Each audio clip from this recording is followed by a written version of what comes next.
The list of firsts. Ma'am, Flow Chennai is recognized as one of the pioneering arms of FICCI across India. We have been a pivotal force in nurturing entrepreneurial spirit, advocating for women's rights, and empowering women in leadership roles. I am very humbled and proud to say that Flow Chennai has touched the lives of over 350,000 women in the last 31 years and has been the wind beneath her wings. We have had many milestones in the last month, but I wanted to take the opportunity to highlight a few. We have collaborated with SIPCOT Tamil Nadu for establishing education-based creche in 5 industrial areas. We are providing education for the first time in the daycare facility for the children of working women of all backgrounds, promising an impact of over 40,000 women in each industrial area and the pilot project outlay of 1.2 crores. As someone who is passionate about revival and preservation of handlooms, ma'am, at Flow we have adopted Toda weavers from Nilgiris to promote them and have launched several initiatives for their revival. 50 members of Flow Chennai are being onboarded as mentors for rural women entrepreneurs in the Tamil Nadu Rise initiative, which will impact over 126 women-led startups and 80 self-help groups.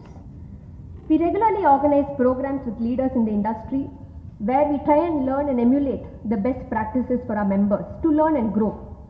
Ma'am, I mean it when I say this, Honorable Finance Minister, your very presence today has elevated this forum. It is said that great leaders don't just lead, they inspire.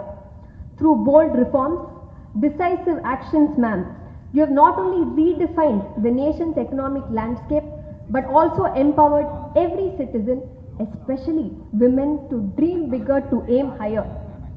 And if I can share a personal moment with you, while I have the support and encouragement from my family, a game changer for me was seeing you take up so many roles with so much authority and grace, which we thought were reserved for men. And I also felt that acceptance of women across the country was there. You have completely shattered the glass ceiling. Like me, I'm sure there are millions of women, girls, you have inspired and continue to inspire to be courageous, confident and fearless.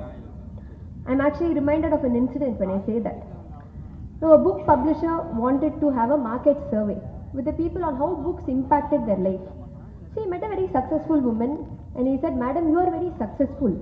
So if you have to attribute your success to one book, what would you recommend to the others also? So without a minute's thought, she immediately said, yes, definitely, my husband's checkbook. But that on a lighter note, it is fair to say that you have played a key role in helping women realize their potential and becoming more independent. You have cemented yourself in the history of this country and in the hearts of the people. Honorable Finance Minister, as the chairperson of Flow Chennai, I can confidently say the entire fraternity of women entrepreneurs here fully support your initiatives and acknowledge the groundbreaking work you have put in for the benefit and development of the nation as a whole. We are very proud to say we are partners in nation building to achieve the vision of Viksit Bharat 2047 and will continue to fulfill this role under your dynamic leadership. Your presence here today, despite your very busy schedule, shows your greatness and we are truly blessed to have you. Dream requires effortless sleep. Aim requires sleepless effort. Sleep for your dreams and wake up for your aim. After all, it is not the years in your life that count, but the life in your years that truly matter. With this motto, at Flow Chennai, we work tirelessly to bring out the best of programs and projects. And they say that God heals the patient, but doctor collects the fee. So likewise, I could be the chairperson, but for today's event to be possible, an entire village worked very hard.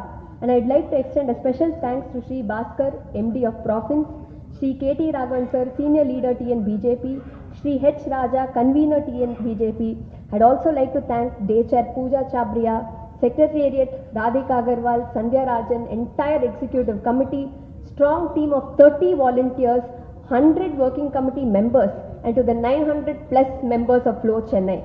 With these brief words, I welcome all of you and look forward to an evening of inspiration. Thank you very much. Thank you, Divya, for that inspiring and energizing welcome. Your words truly set the tone for the evening ahead. We now request Mrs. Prasanna Vasanadu, our past chair and founder of Tiki Toro, to introduce our chief guest for the evening.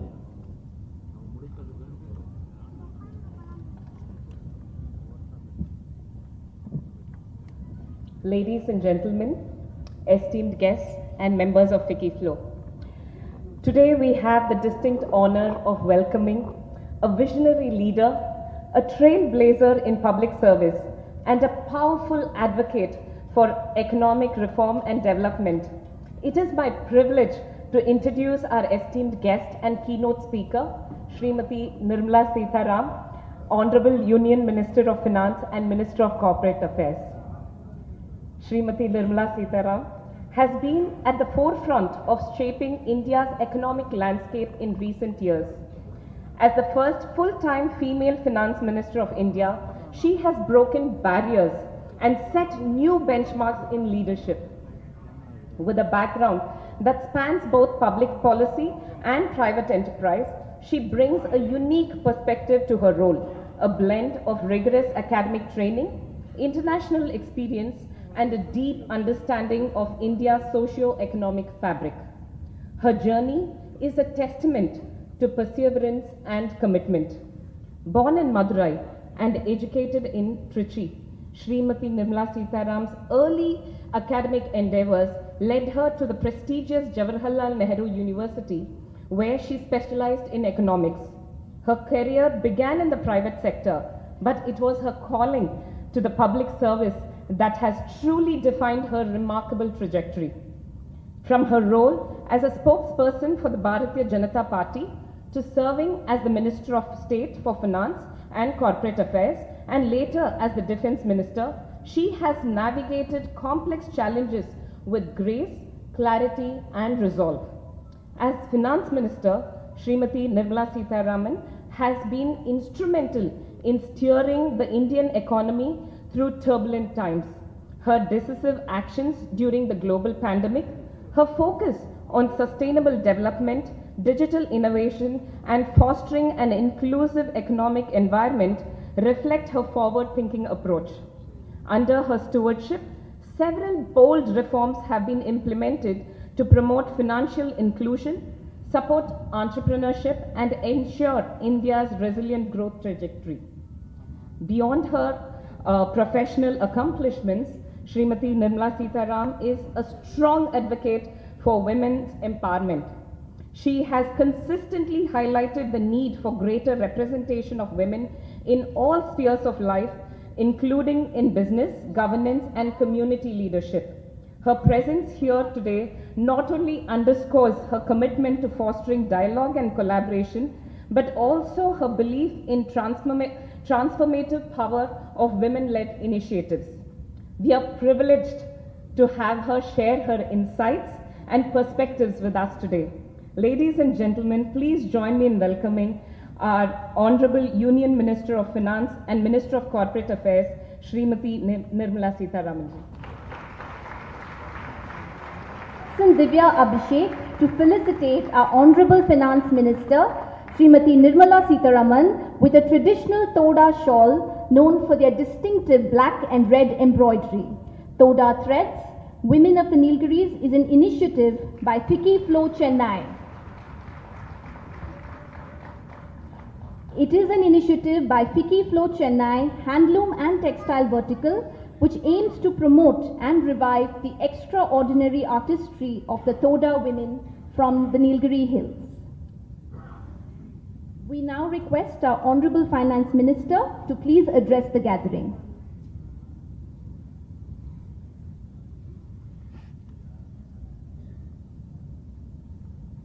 Good evening, and I'll start with an apology. The flight landed late. I tried rushing myself to get a bit fresh and then come down. In any case, you've been made to wait, so apologies for that. Divya's right. This is my first public address post taking charge as Finance Minister again in the third term of Prime Minister Modi.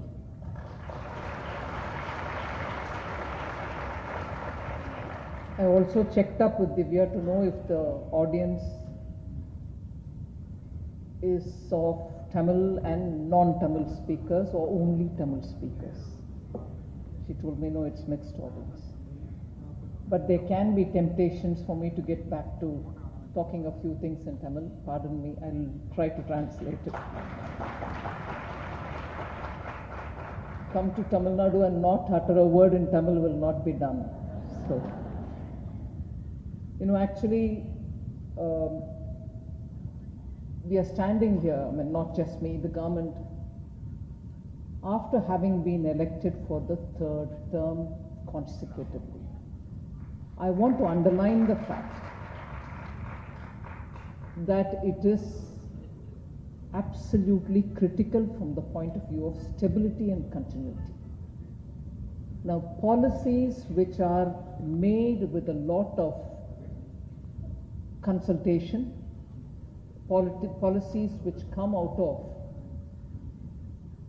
stakeholders giving their inputs, are made after a lot of effort, and in that, having worked closely, I can say, the Prime Minister literally labors to know what the views on the ground are. So policies are never made in a hurry. Policies are never made with a confidence that we know it all. Never. Whether it is policies related to women, whether it is policies related to, scheduled caste, scheduled tribes or the poor. In fact, you would have noticed from before the election campaign, there was a context to it also.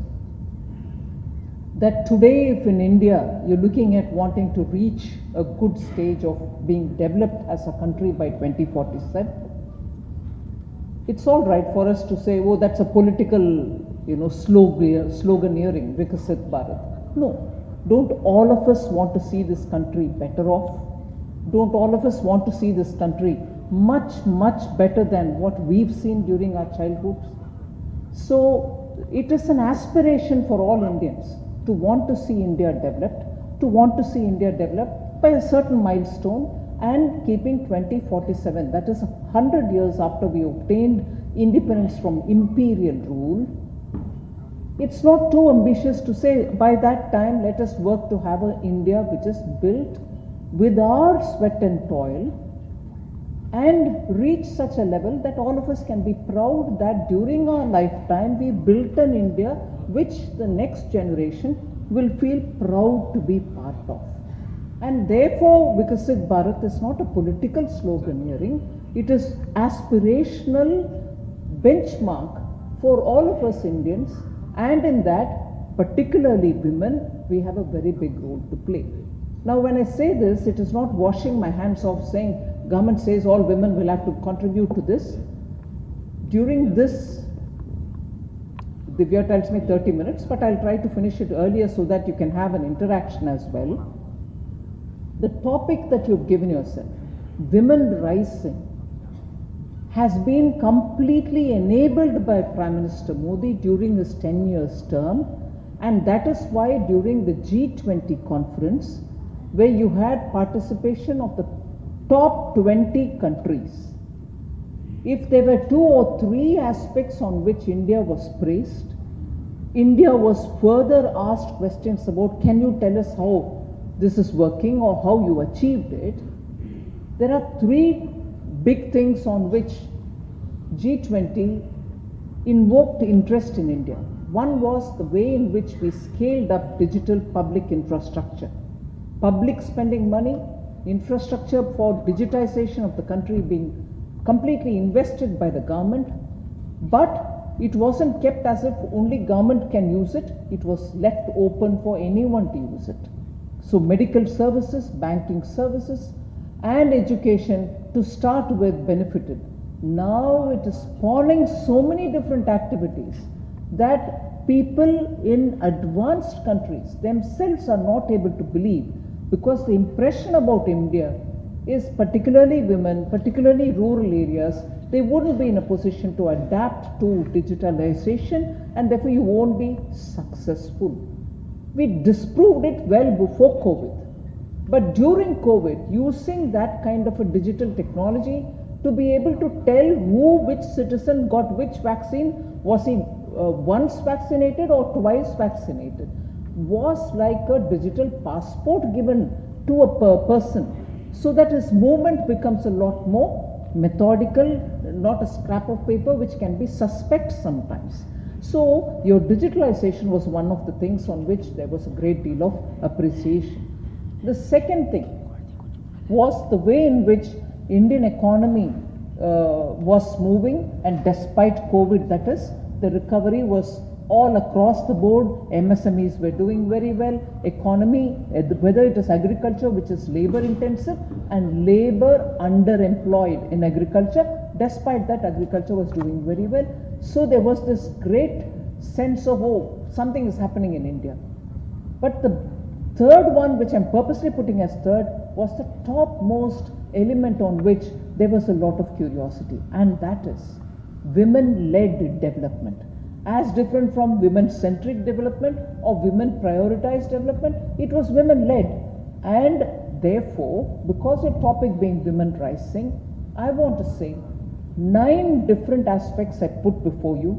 I wouldn't go into too much of detail in the statistics that I have. I will certainly like to have Divya and her team take that paper, I can pass it on to you all, to know the various elements in which women have had prominence given, both through legislative support and fiscal support.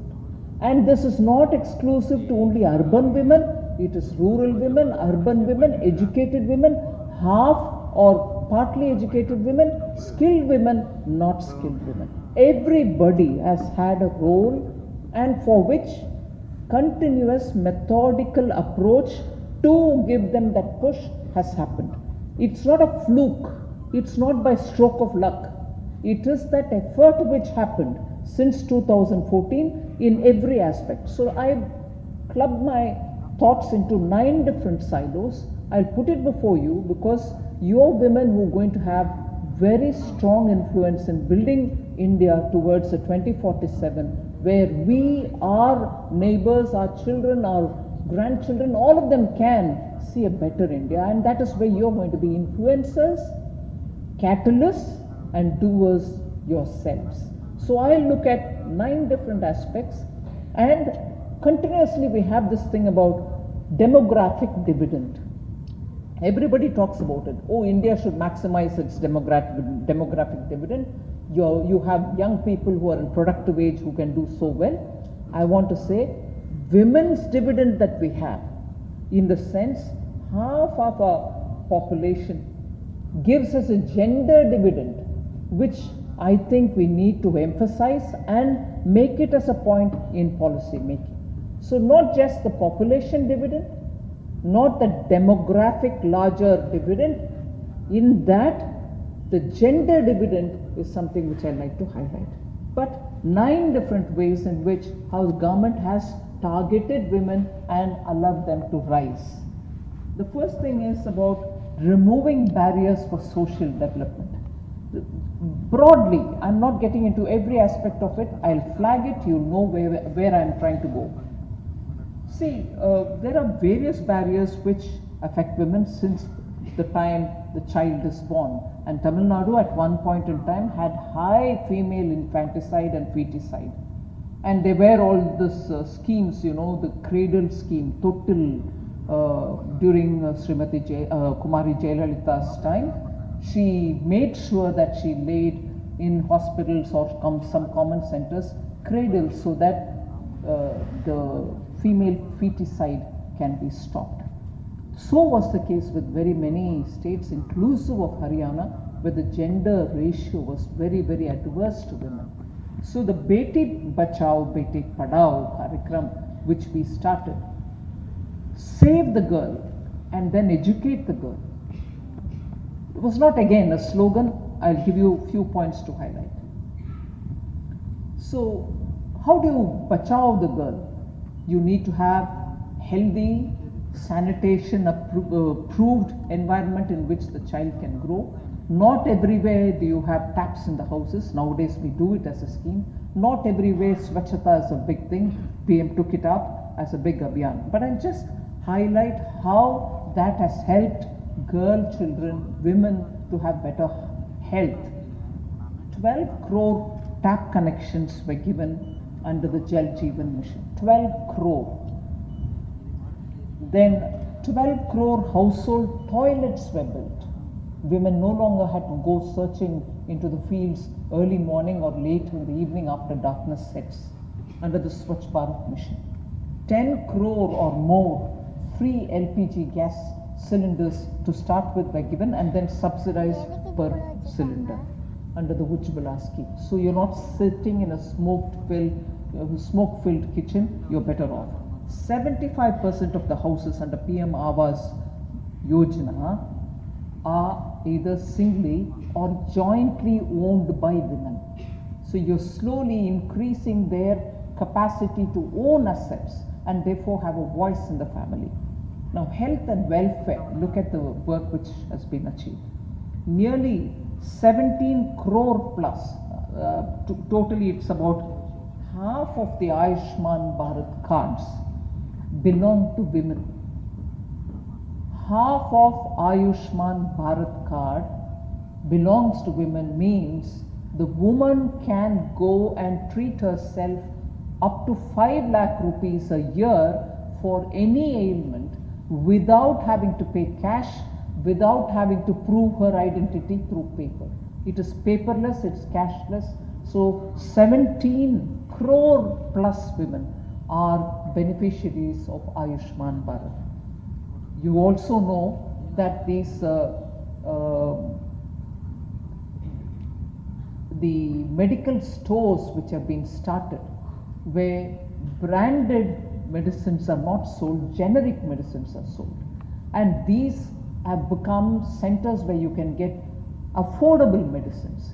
Through such Jan Aushadhi Kendras, you are selling sanitary pad for 1 rupee a pad so that the poorest of poor women can afford hygienic living.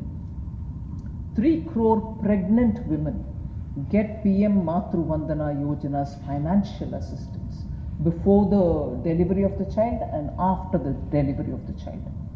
Now, if this is generally indicative of women's health, Beti Bachao Karikram, I'm just moving to see how women can have a role in seeking justice, go to the court, fight a case. In that aspect, what have we done? Women in judiciary, just see the numbers. There are 2 women judges in the Supreme Court of India, and as of 25th July 2024, 106 women judges are working in various high courts. Madras High Court has 11 women judges out of 62 judges. So the presence of women in dispensing justice is also being encouraged. Now, what about women in police? Ministry of Home Affairs has written to all the states or issued an advisory in general to say increase the representation of women police and increase it to the level of 33% of all policemen that you have. So total strength is 100, you need at least 33 women police. And that is to have, in other words, not at the higher levels only IPS women are there, so no. You should have 3 women sub-inspectors and 10 women police constables in each police station. That is the advisory sent by the Home Ministry. 3 women sub-inspectors and 10 women police constables in each police station. Then, percentage of women in police force has risen. In 2013, it was only 5.87%, whereas now, when I say now, I'm giving you a slightly dated data, 2022, it rose to 11.75% women's presence in police. But what does that actually mean? It didn't impress me at all when I saw the other number, which is For per million population, you have 1,538 police personnel. But for per million population, we have only 170 women police personnel. Not adequate at all. So there's more work to do. But there are enablers which are now provided. Home Ministry is following it up, telling the states to increase recruitment of women and so on. So women police station, are there many? I know there was a time again in Tamil Nadu. We were, I think in Tamil Nadu, the first among many states to have women police station exclusively. Whether that was a successful experiment or not is a different story. But women police station. Women police station have increased from 518 in 2014 January to 745 in 2022. So there is an effort, there is a nudge, there is a push, there is this request to the states, because law and order comes under the state's subject. They need to recruit more women, they need to have more women. Now,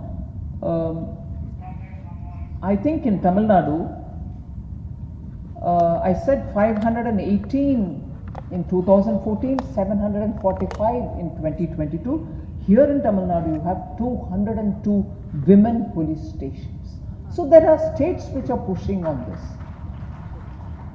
Then there are 14,658 women help desks all over the country. So do we get a hang of justice for women? Yeah, they're all present, women's judges are present, women police is available in the ground. But fast tracking of justice for women, that very process is a very tiring process. It is a very, very cumbersome process, but even in that, under Prime Minister Modi, you see rapid changes happening. Fast track courts are very important, particularly because they're meant to deal with heinous crime. So really heinous attacks on women, violent crimes against women will have to go through the fast track court. So as of 31st May 2024, 866 fast track courts are functional and they are trying serious crimes against women, children and also senior citizens. To fast track criminal cases involving women, central government approved a scheme for setting up such fast track courts in an expeditious manner, and in that POXO cases also, serious crimes against children and women are also being taken up. There are 410 exclusive e-POSCO courts which are functional, and they are expected to deliver justice sooner. Till today, 253,000 cases have been disposed of. So they are serving a cause. They are serving a purpose. There are some states which are not speedily setting up fast track courts, but they are a very good catalyst in providing justice for women. We need to encourage that. There are also one-stop centers. I'm not sure the numbers are before me, but I need to know how they function. 816 one-stop centers have been approved in 36 states. I think, but the big thing about this is you need to have a lot more awareness among women to go and approach these courts, seek justice through them. But that awareness is not as much as we would desire.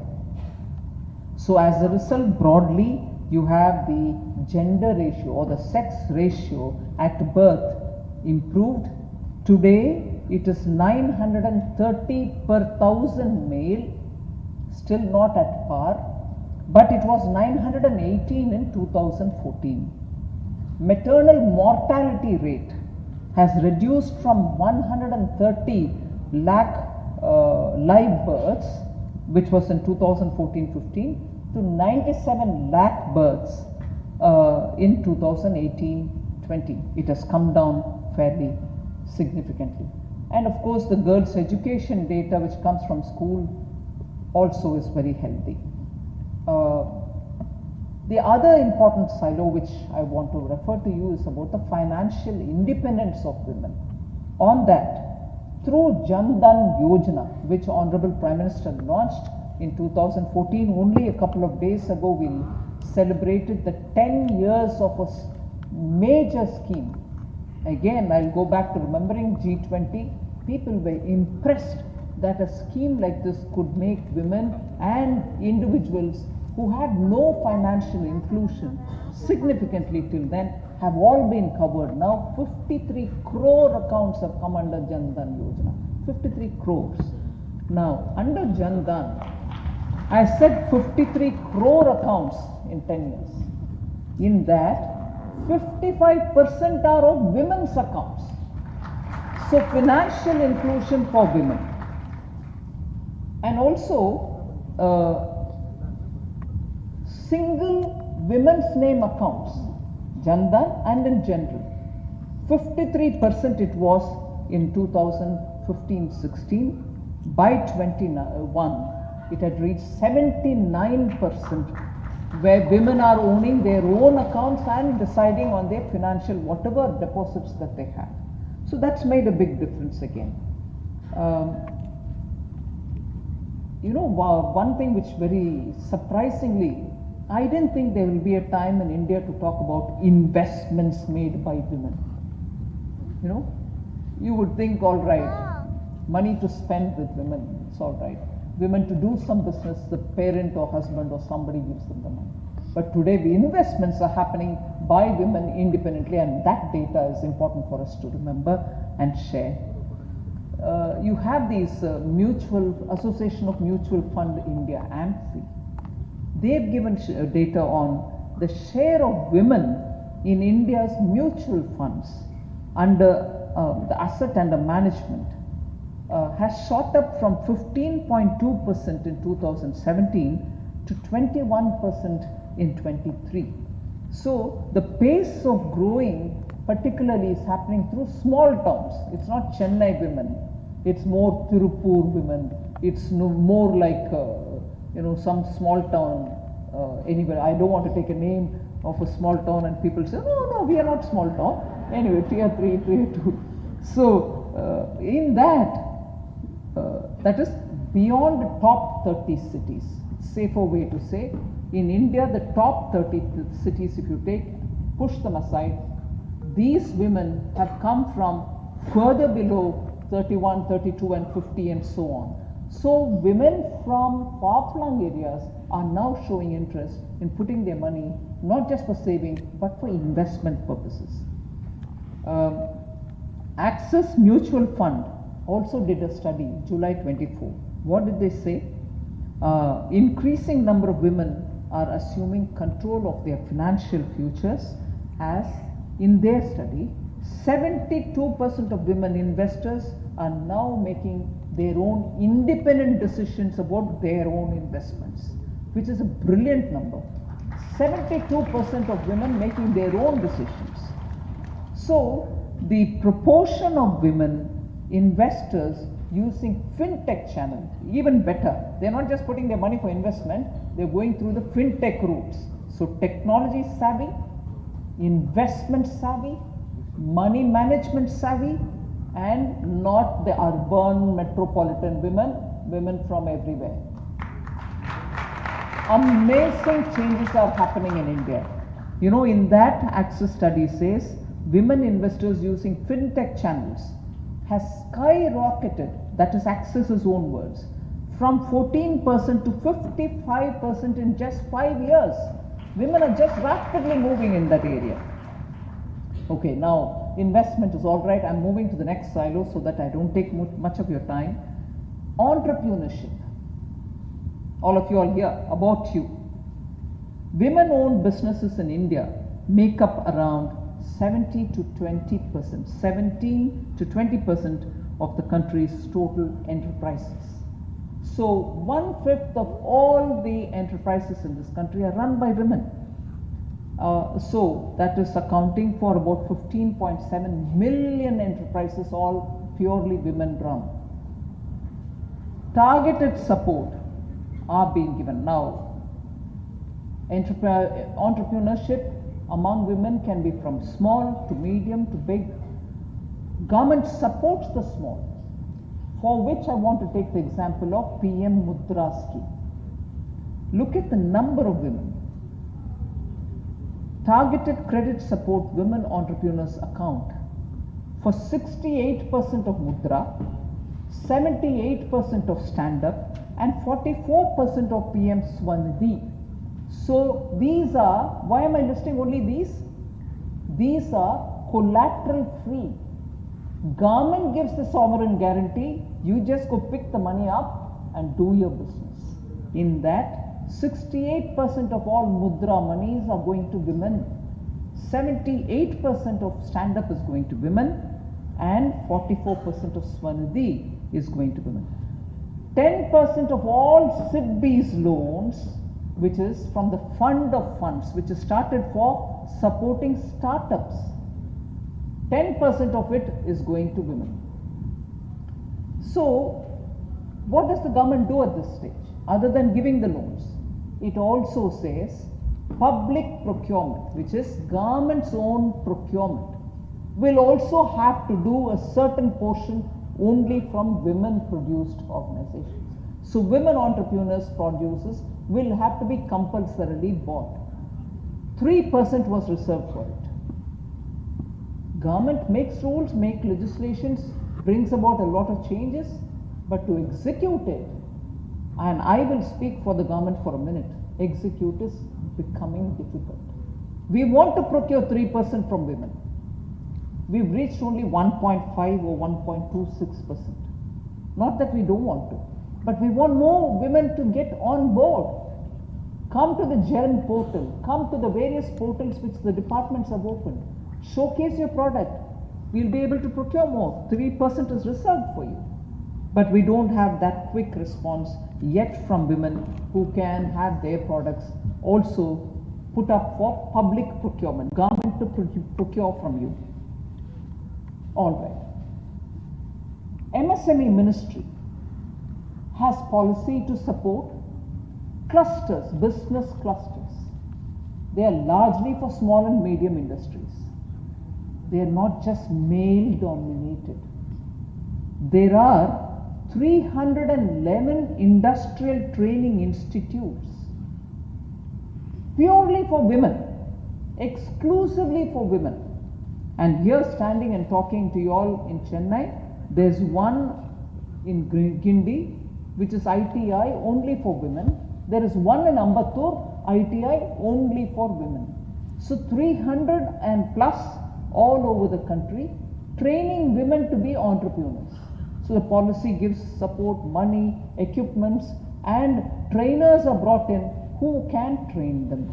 So the government does do these sort of things just so we are able to support women who want to come out and be entrepreneurs themselves. Maternity benefit for women has also been increased under Prime Minister Modi's government. Earlier it was only, I think, 7 weeks or something. It has now been increased to 26 weeks. Maternity, paid maternity leave. All right. Two favorite things about which anybody from this government under Prime Minister Modi will never miss an opportunity to talk is Lakpati Didis, drone Didis. In every village now, there are women being trained to become Lakpati Didis, which means they will be women who will earn at least ₹1,00,000 every year because of the training that we provide. And also after that we give them some assistance. What is it? They are now trained in plumbing, LED bulb making. LED bulbs are now being made in cottage industries and mostly women are making it. And they are also being taught to use drones, maintain drones and repair and lease it out. They can go themselves serve the drone or give it to somebody to go do the work and come back. So the Lakpati Didis sometimes are also drone Didis. The government trains them to use drone. I keep saying this It might not be such a big thing for Tamil Nadu, but I think even for Tamil Nadu in a way, and for many states, it's one thing to talk about women, empowering women and so on. But in villages, where women largely are seen in agricultural activities, doing only the very laborious, painstaking, physically hurting work, like you will find, and I'm sorry for the men who are sitting here, stand up and spray the fertilizer will be happily done by the man. But bend and remove the weeds will be done by the women. Just swap the role and see. Will it work? It won't. In such an environment, Prime Minister Modi said, hey, let all that be what it is, I am not going to disrupt that. But I will allow these women to take these drones and spray the fertilizer, survey the land for the crop intensity, so that you'll know what is the density of the crop and what will be the probable outcome, survey the extent of land, and all this, sari clad, probably flowers in her hair women, holding in the village a drone's control board, and the drone goes on the field. What would it do to our Indian mindset? Please just go back and think. In a village where otherwise she is along with another 50 women, bent completely like a U, picking the weeds. Today she says, well, we'll do that, but here, I have come here to spray the fertilizer. And what? Not the usual style, through the drone. That training is being given by our government. So women rising is not just getting women in the boards of big companies. It's not just getting women to become chartered accountants. It's also making sure your women, your cousins in the villages are also doing things very differently. So it does two things. It gives her some money to earn, but she becomes really confident, self-confident, and becomes the talking point in the village. Arey, Didi is going to come with a drone to spray the fertilizer, man. You want to know the extent of your land? Call her. And she does the repair of the drone. A drone which till now the young man in the village is not touched. So there is an attitudinal change which is being worked at. And that is where I would want to give credit to the Prime Minister. So he just doesn't give money in the hands of the woman and saying, I'm empowering you. He is simultaneously empowering the mindset of the entire village, saying we can look up to our women for many other things. And that change is what I'm very proud about. It's one thing to have people put in good posts, Oh yeah, till now no government has given women positions in defense and finance. Prime Minister has given me. Brilliant, okay. Me, just as one individual. No. Every woman in the ground today is being empowered truly through these various skills that he is trying to provide, give them the resources for it, ask them to form FPOs so that they can change the economy with their decision making. So I'm not, I can just throw the number at you. 15,000 women self-help groups have been chosen for training of these women, and also pick up some women from them to have continuous support being extended. And in this budget, comparing with 2014, when 97,000 crores were given, 97,000 plus crores were given for women, this time we provided 3.10 lakh crores for women related schemes. Where is 97 and 10 years ago, and where is 3 lakh plus now? That is the emphasis Prime Minister has given for women. And in this particular budget, I have made announcement for working women's hostels to be provided, creche to be provided, and also promotion of market access to all those women who are doing localized businesses. The participation of women also is improving. The data which is coming out from the Labour Ministry, female labor force participation has also increased. It is now gone to 37% from the earlier 23%. So there is definitely. So the naysayers who talk about, oh, India, women are not getting an opportunity, they're not doing anything, should go through a comprehensive picture of what's happening in the last 10 years, rather than flippantly talk about nothing is happening. Startups. Sorry, have I crossed my time, Divya? Startups. The tendency, and I know when it was launched, I was in the Commerce and Industries Ministry. At that time, it looked as if women are not in startup world. Innovations is the the critical word. So when startups are being formed, more men are coming forward with a lot of innovative thoughts which could be scaled up for commercialization. So women probably are not up to it. No. I'll give you the number today. There are more than 1.4 lakh recognized startups in this country. 47% have at least one women director in them. And you heard this, unicorns, 111 unicorns in this country, because the evaluation classifies them as unicorn, as different from any startup. 18% of these 111 unicorns are created or led by women. Unicorns, not just startups. Your valuation has multiplied so much, it has touched 1 billion or more, and that is why you are called a unicorn. There are 18% of these 111 which are women led. So I want that message that women are everywhere. In some places they may not be seen as much, but their numbers are growing. And it is people like us who have to give that extra support to make sure their stories are also publicly disclosed, spoken about, so that others can feel encouraged. Women in boardrooms. There are more things to be said about startups, but I'll leave it there. Women in boardrooms. There's a threefold increase.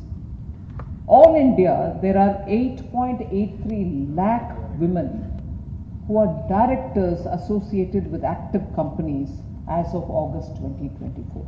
Active companies, they are directors, and the number is 8.83 lakh. Whereas what it was in 2014 was only 2.58 lakh. So in 10 years, that's the kind of number we have grown, 3.4 times more. Tamil Nadu has a good share of the number. 68,000 women directors associated with active companies in August 2024, compared to 15,550 in 2014, 4.3 times rise, faster growing than the national average. Female directors represent 22% of the board in Nifty 50. Nifty 50 has female directors, so don't miss out. It was only 18% in 2019, today it has gone up to 22%. STEM sciences, ISRO, women, I don't need to elaborate, they are also worthy of mentioning, but I'll leave it there so that I don't take too much time. But 81 years ago, in 1942, the Council for Scientific and Industrial Research, the CSIR, was formed. I'm sure you know why I'm mentioning it here now. 81 years ago it was formed, and only now, since 2022, you have a lady who's heading it as the Director General. Dr. N. Kalai Selvi heads it. 81 years, they've never had a woman.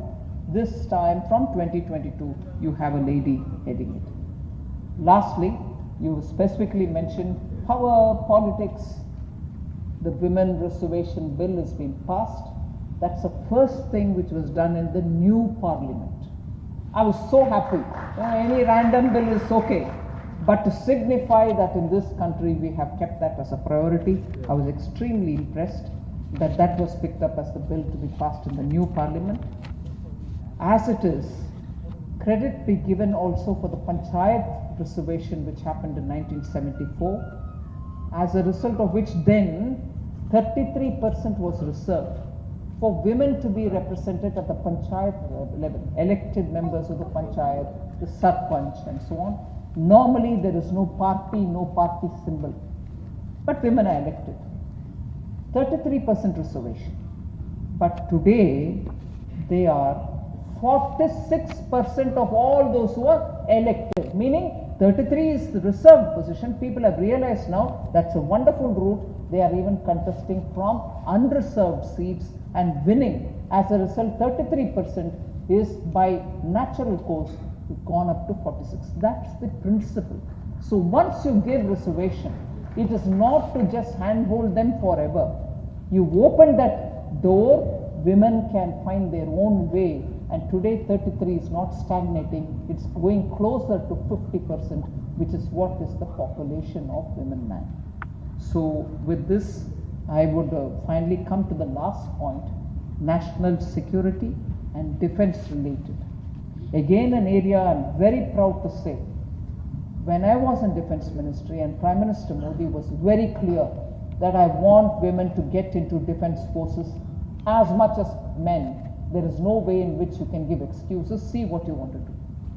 Since then we started from the smallest level, which is entry into Sainik school, entry into the National Defense Academy, recruitment into the 3 services, not as a part-time or a short-term tenured role, full-time as much as men, and also be deployed at the front.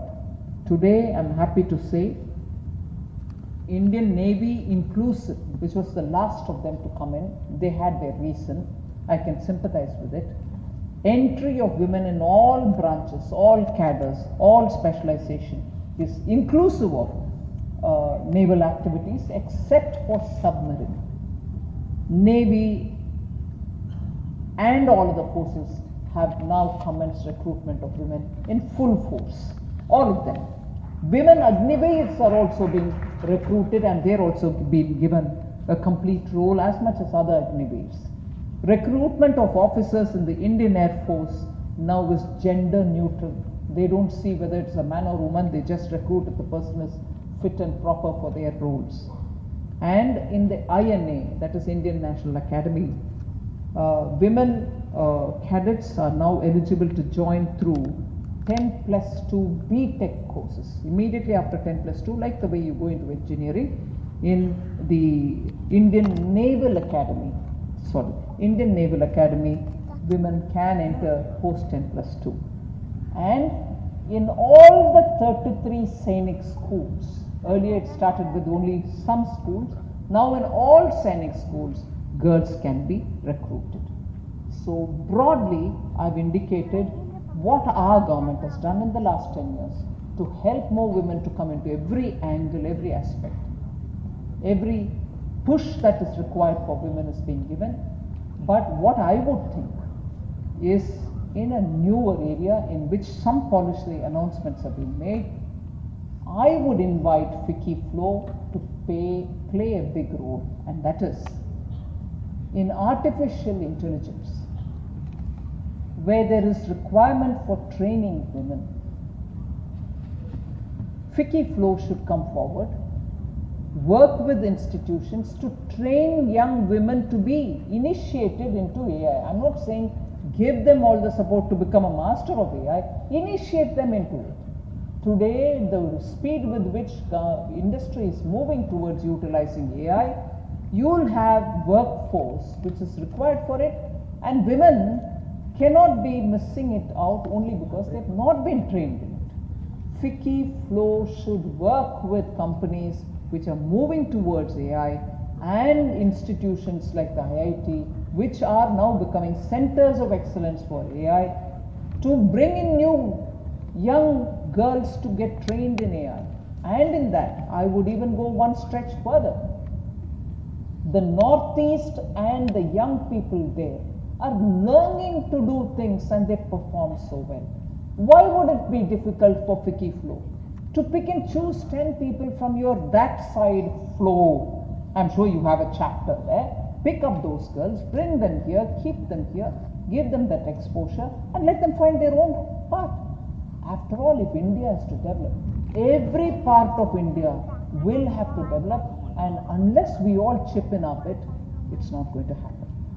So, thank you for giving me an opportunity.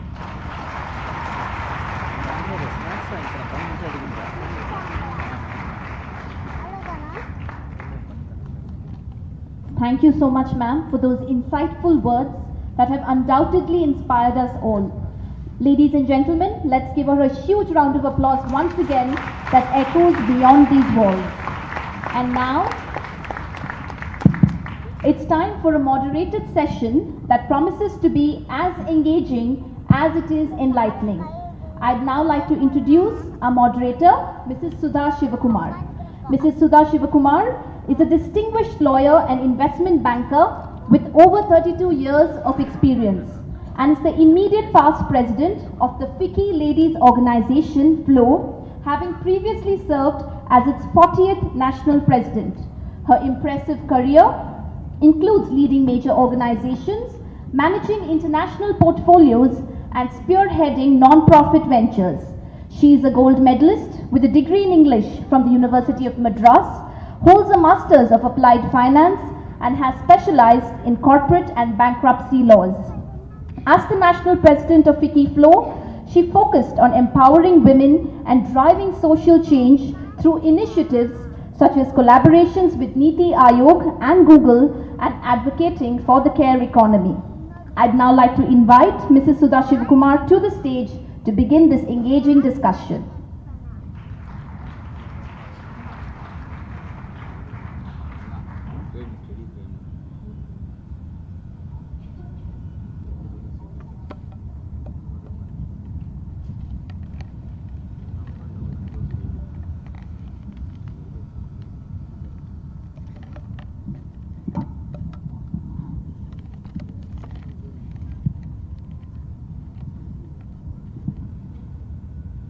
Wasn't that an awesome download of what ma'am has done to women over the 10 years? Every little word she said was part of the budget. And that is what has propelled the activity to move forward. But before I go on to the questions, I would like to tell our Honorable Finance Minister two things. One is, Flow has in Hyderabad, ma'am, started a Flow Industrial Park with 50 acres, and it has today from 250 crores moved to a turnover of 1,100 crores, employing 1,400 employees, out of which nearly 37% are women. And this industrial park in 50 acres has electronics, packaging, heavy industries, nutraceuticals, pharmaceuticals, auto parts. And the nicest part is women are not just the faces. Unless they were part of the game, they wouldn't get the land allotted. This is in Hyderabad, ma'am. Where in Hyderabad? I just know the location and I'll tell you. We are starting this in a few other places. And on the Center of Excellence, last year I was the president of Ficky Flow. We started 10 centers of excellence all over the country. We're going to be starting one here in association with IIT or depending on the sponsor to promote digital education and make technology, demystify technology, make it available across the spectrum. So with that, can I get to you on the questions? Women, like our Honorable Minister said, is all poised to grow. Don't you think she has a sea of opportunities to move from margins to mainstream? The government, like Honorable Minister spoke, has enabled a lot of schemes to support her on that path, has enabled many legislations, and has also supported with the required reservation. There are numerous opportunities for the woman to educate and empower herself. and her participation and leadership in both political and public life are essential to achieve sustainable development goals by 2030. But women are underrepresented at all levels despite so many schemes and pushes. Less than 1/5 in leadership position. Women are 28.5% of the workforce at the entry level, sharply dropping down to 18.5 at the managerial level. A very, very leaky pipeline there. SEBI is fining a lot of companies for not having the required women directors on the board. And all this is set against the happenings in Kerala and Kolkata, leaving the nation scarred. Now I go to the topic to ask you, ma'am, despite so many opportunities, despite so much of support, where and what are the unseen barriers which all of us should work towards and make this movement a faster game? My second one is, this would help Viksit Bharat 2047. We at FLOW, what do you think, ma'am, that we could work towards with you to achieving this? I'm not sure there is a straight answer, but I'll try to sort of do some guess, and sometimes it can be a bit blunt.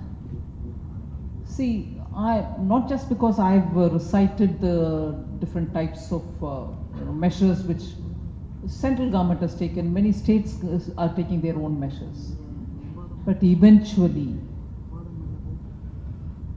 500 of you all are here, many are not here.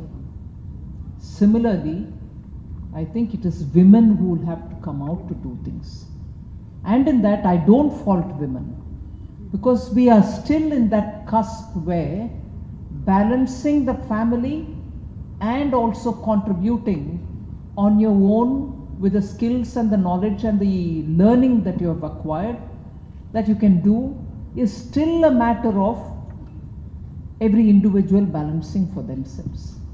So, adula na blunta veeda uttrunga velaiku vaanga na solla maten. We'll have to do the balancing. It is important that, you know, women's contribution in labor force in India will have to be looked at with Indian perspective. Whereas in the West, everybody leaves the house and goes and contributes, each one for a productive contribution. And they'll eventually also have a support mechanism. When there are elders in the house, there is a hospice or a place where they can be left and work can be done unendingly by male and female. But India's system is very different. We don't measure, and I'm not saying we should, we don't measure the contribution of women in a household. I'm not driving the debate of, oh, then monetize that. No, I'm not even getting into that. That's another big area in which I think each one of us will have to make up our minds.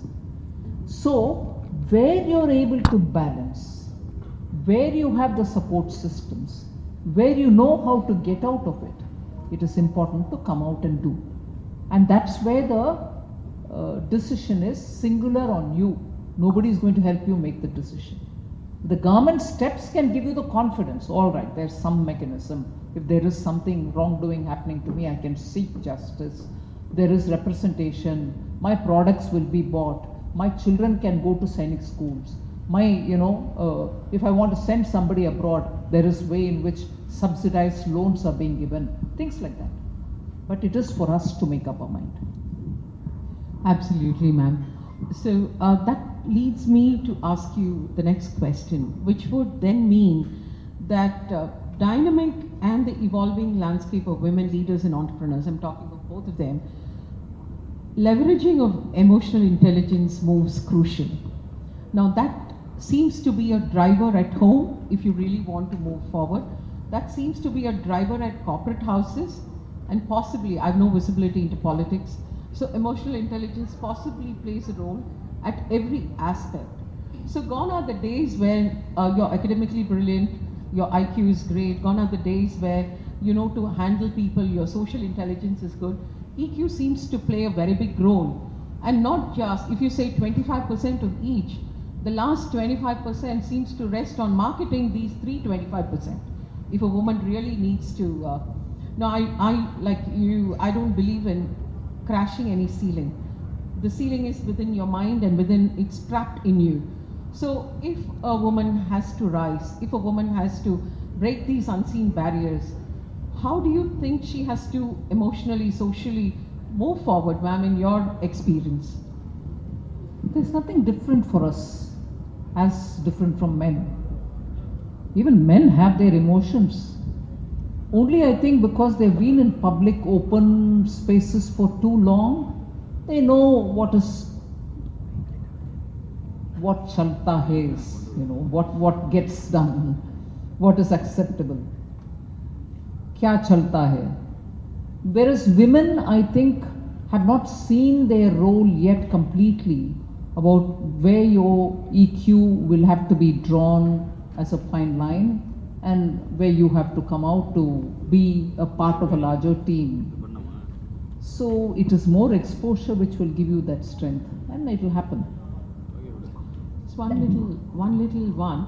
See, this works with educated lot. Still, if you go to... Oh no. No. Those who are in rural areas and women who are less educated or less exposed have a lot more confidence than you and I. We can learn a lot from them. Imagine what they did in adapting to the QR codes. Imagine what they did sitting in the hedges of the farms and selling the farm produce. Imagine what they are doing today. And I find, may not be the best example to give. Look at the aspirational youngsters who are all coming on YouTubes nowadays. I'm not taking TikTok as an example. That's terrible. But look at the women. You and me are not doing it. They are all coming up with fancy ideas of, oh look, this is a product, a content. I didn't know content creators are all from Bareilly, Tumkur, Putanampatti. Amazing, man. So, yes, they're far ahead of us. No, ma'am, I was just trying to ask, we need to reach all these schemes to them, and the role I think Flow can make in that space is phenomenal. Now, to Divya, what would you That want is very insightful, ma'am. I think as someone who holds such a prominent position in public life, there's constant media scrutiny. But I'd like to ask a question that is a little bit more on a personal note. How do you deal with self-doubt? Do you ever have self-doubt or criticism? How do you deal with it? What would be your word of advice to the people here? Criticism is every day, every minute. And you were very gentle to say media. You should also add a social to it. What's happening in the social media? Yeah. You have it every morning, every afternoon, every evening. Now it's, everybody is there, out there to tell you what you should do. So, being a very prominent person and a very powerful person, ma'am, what is a day in the life of Srimati Nirmala Sitharaman? How do you start and end your day? Take us through your day in this avatar. Start with newspapers, end with social media.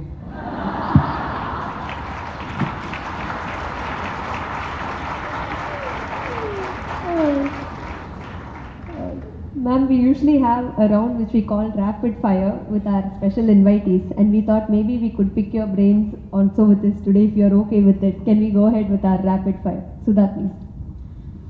Ma'am, we all know from YouTube what you stand for as the finance minister for so many years.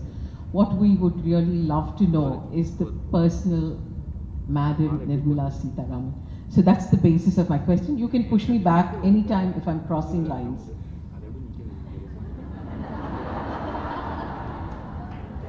I promise I won't. When was the last time you did something for the first time? This morning, for instance.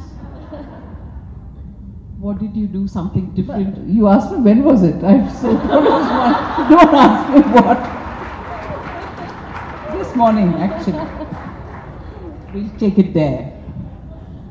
And what are the 3 things that no one knows about you? How do I know that? 500 people in this audience. How do I know that you don't know? This is like We can give it a Vedanta. try, ma'am. We may not know. Very difficult, yeah. I need a guru for this. Very difficult. I should prompt. Your personal interests, we may not know. No, I think it's all out in the public. All Music, books, cooking, traveling in the mountains. You don't know it. Any special trekking, lovely things that you would like to share with us? Oh, I've had very good experiences from my student days. In fact, very recently I was telling somebody when I was in JNU, I had gone for 3 full weeks to Ladakh. I used to be with nobody. So happily we went up to Hemkund Sahib and like that, yes, a lot of treks in the Himalayas. I think once again, 3 weeks in Andaman was brilliant time, all when I was a student. So I've traveled a lot like this, and those are things which I love to do again. With all these camera glares, I'm sure you must be missing those times. I love to go away for a few days and be left to myself. Thank you. Oh, just one more before I give it to Divya. Any favorite childhood memory? Very favorite, very special, very close to you. Quite a few. I keep remembering them, but there's one which was very, to me, very touching. I had broken my left arm, and that was when I was living in the railway quarters in Virupuram. And those days, that railway quarters used to be facing the line which was going from Virupuram to Pondicherry. It was a huge ground where I used to, I learnt riding a cycle only there, and I'd fallen off the cycle. My left hand had broken off, and my grandfather, my father's father, who used to live in Tiruchi, came all the way. He never moved out after his retirement, but stayed with me, and every day he would recite something or read a book. And one thing which I remember is my left hand was in bandage, but with him I sat down because from the field he got groundnuts with the shell on them. So he would sit next to me and say some things, but he would use his right hand and break the nuts and put it into a container. So I would do the same, but he would say, no, don't do it, your right hand also will get broken, you better mind yourself and listen to me. But I distinctly recall that every now and then, because your grandparents can never be replaced. They are each one such great people. That is one thing which comes to my memory very often. Some relationships are very, very special, especially with grandparents. Divya? You're more.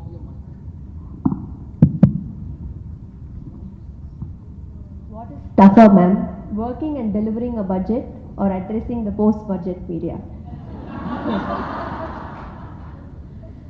Sitting in front of Vicky Flo and answering this. What do you really miss most about everyday life and living? I used to love to do my own business, go to the market, buy my own vegetables or books, bookshop, or just walk around or visit a friend. Not possible now. I tried doing it once in Chennai and it became a bit of a, what becomes a nuisance is they suspect when a politician does all this, it's drama. Or they suspect that I would have done something exploitative. I would have bought the vegetable and not paid for it.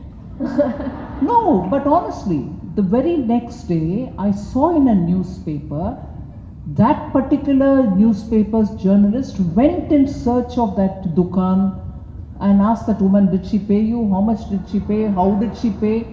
And did she pay the full amount or did she pay? And he promptly reported it, I must say, honestly. But these are things which I can't imagine. I mean, obviously, I won't buy a vegetable without paying the person, but world has become like that. So today they want to make a story of that because it's quite, spicy to write, oh, the finance minister came, bought vegetables, but didn't pay. What a news, Andhra, Tamil Nadu or Delhi? Oh, each for itself. Andhra has great things for me. Tamil Nadu, of course, very strong memories. Delhi's been my karma bhumi. So, Great. Lovely. Ma'am, we're so comfortable sitting and talking with you. You're so warm, so affable. We've also seen you on the floors of the parliament with your voice so logical, so clear, and so sure. Between this spectrum, would you like to define your leadership style? it's a bit difficult because even to me, it will sound a bit, favoring myself like, or flattering myself like, but I would aspire to be, and I try to be, I make efforts to be. You have to be blunt, you have to be, frank, but you have to have decency. You can't speak nonsense. Speak with facts, speak well, speak with affirming details, but never be indecent. I'll strive for that. You may want to hit at an opponent when you're discussing the matter, but after that you don't need to carry the enmity. You can always say, hi, what's happening, when you meet them in the corridor. You don't need to carry the bitterness through.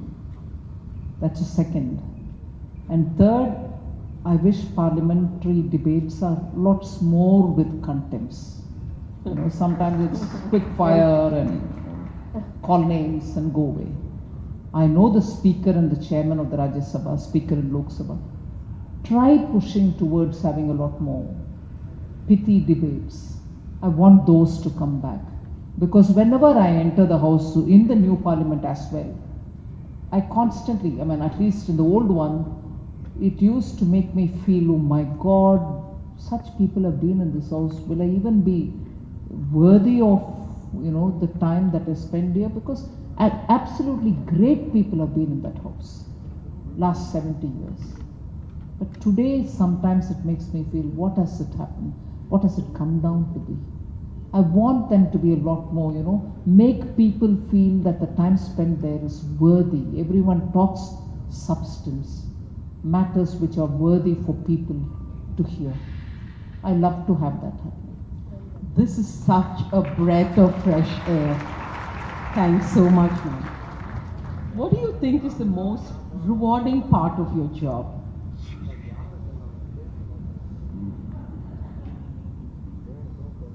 I think as an individual you become better. Beautiful.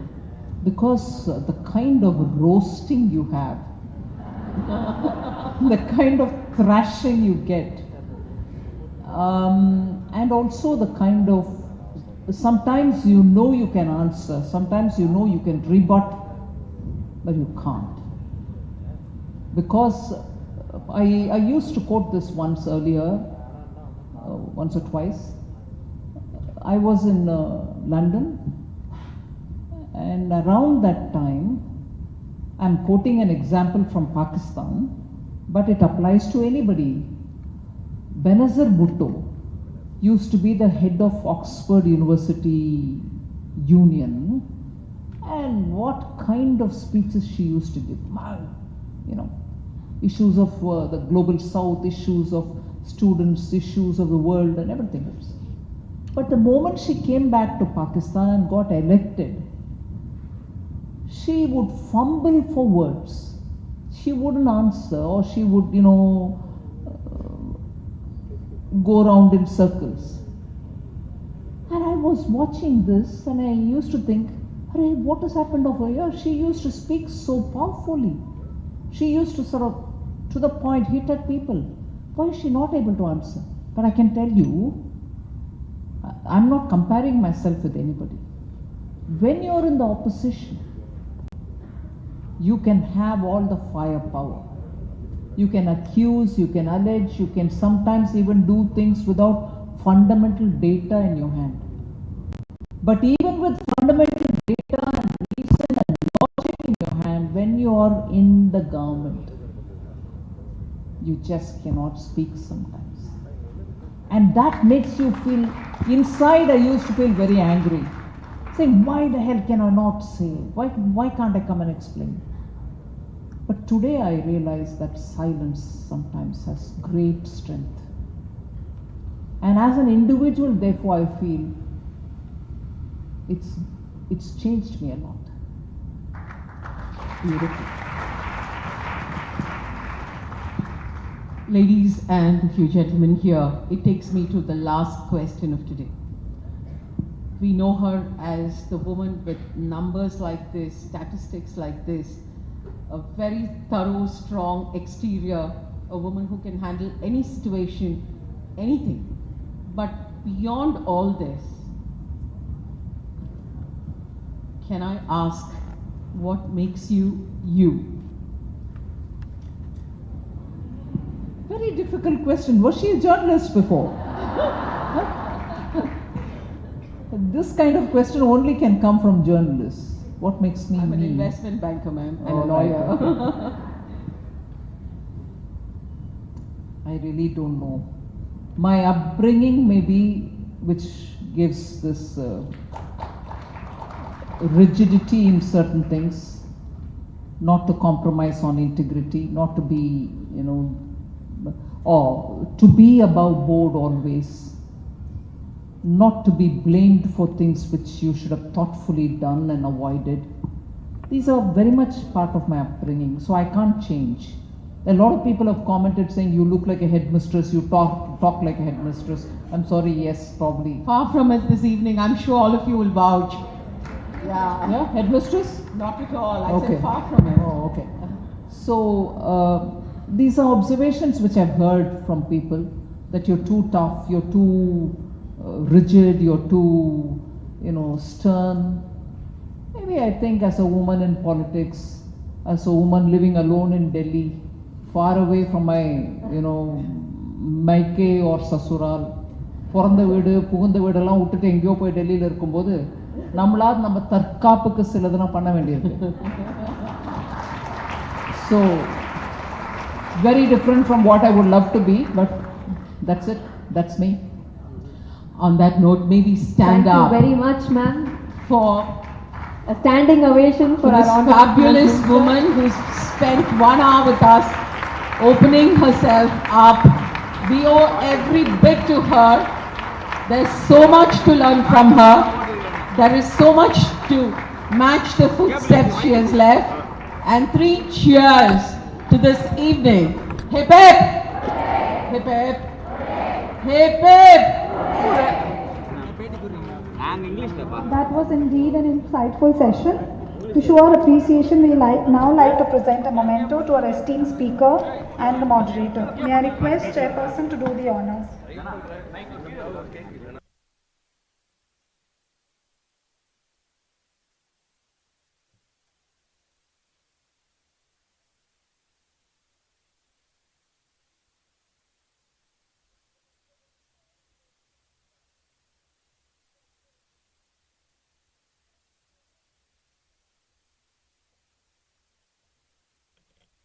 Respected Madam, may we request you to kindly present the memento to our moderator, Mrs. Sudha Shivkumar.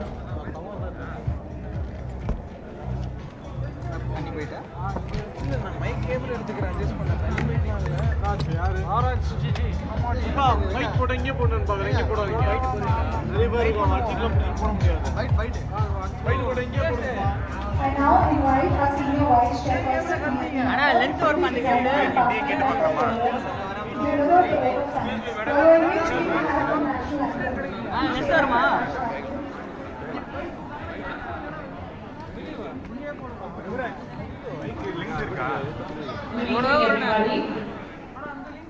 Math, science and social awareness are tools that sharpen fortifies the decision and empowers you to navigate the world. and confidence.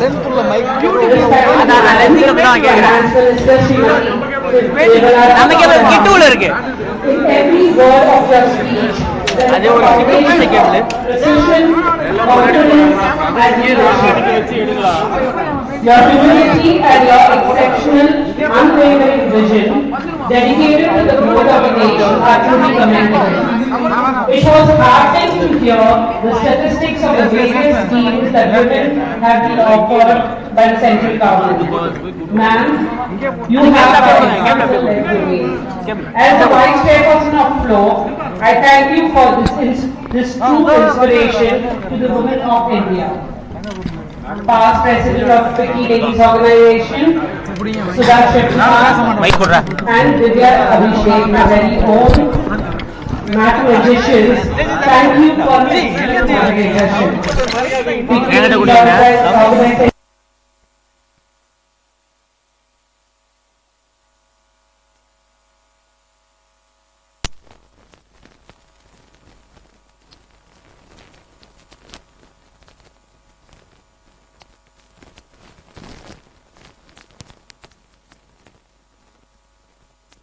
Social media team, you are a rock stars as organizers.